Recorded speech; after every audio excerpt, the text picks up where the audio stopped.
ओम साई राम। शिरडी साई बाबा सत्संग में आपका स्वागत है। आज के इस एपिसोड में बाबा के चरणों पे चिट्स यानी पर्चियाँ रखने की प्रथा के बारे में जानेंगे। कुछ भक्त जब कठिन निर्णयों या अनिश्चितताओं का सामना करते हैं तो वे बाबा के चरणों में पर्चियाँ रखते हैं। वे अलग अलग पर्चियों में 2 विकल्प लिखते हैं, उन्हें बाबा के सामने उनके चरणों में रखते हैं और एक को चुनते हैं, यह विश्वास करते हुए कि बाबा का मार्गदर्शन चुनी गई पर्ची में है।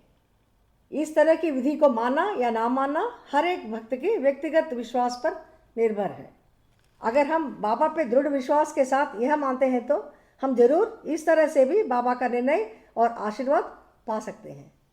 हालांकि हम सबको यह पता है कि साईं बाबा ने अपनी पूजा के लिए कभी कोई विशेष निर्दिष्ट नियम नहीं बताया। भक्तों के लिए बाबा उनको पूजने के तरीके बड़े आसान बना दिए। वे अपने इच्छा और सुविधा अनुसार बाबा की आराधना कर सकते हैं, यहाँ तक कि सिर्फ उनका नाम का जाप करके भी। बस बाबा यह चाहते हैं कि उनके भक्तों में आस्था और धैर्य हो, श्रद्धा सबूरी और धर्म के मार्ग पर चलने की प्रतिबद्धता हो। आमतौर पर पर्चियाँ इस प्रकार रखे जाते हैं। एक पर्ची पर हाँ और दूसरे पर नहीं लिखा जाता है। कभी कभी स्वीकार या अस्वीकार लिखा जाता है, करें या ना करें भी लिखा जाता है। वे आमतौर पर एक बच्चे से उन पर्चियों में से एक को चुनने के लिए कहते हैं और परिणाम को इस दृढ़ विश्वास के साथ स्वीकार करते हैं कि यह बाबा का निर्णय और आशीर्वाद है। कई लोगों को इस बात पर संदेह है कि क्या यह विधि बाबा को स्वीकार है, क्या हम वास्तव में इस अभ्यास के माध्यम से बाबा का आशीर्वाद और मार्गदर्शन प्राप्त करते हैं। पर हमें यह ध्यान रखना चाहिए कि बाबा अपने भक्तों को कभी भी नाराज नहीं करते। वे हमेशा उन्हें अपना आशीर्वाद और मार्गदर्शन देते हैं। बाबा भक्तों के प्रार्थनाओं का जवाब हमेशा देते हैं। बाबा का असीम प्रेम और कृपा उनके भक्तों के साथ हमेशा रहता है।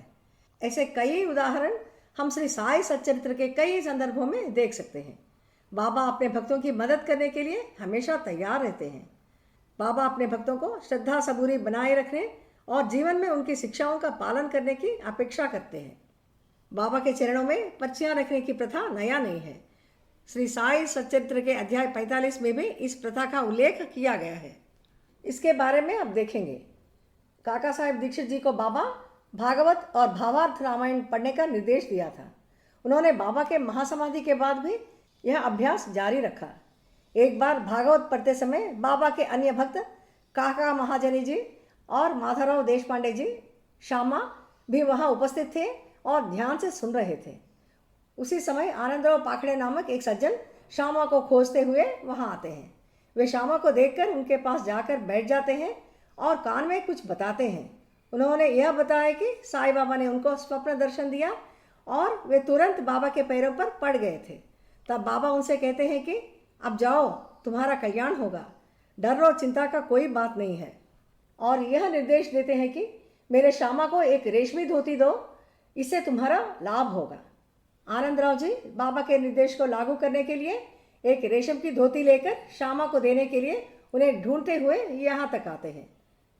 आनंदराव जी वहाँ उपस्थित काका साहब दीक्षित जी से यह धोती श्यामा को देने की अनुरोध करते हैं, लेकिन श्यामा इसे लेना नहीं चाहते।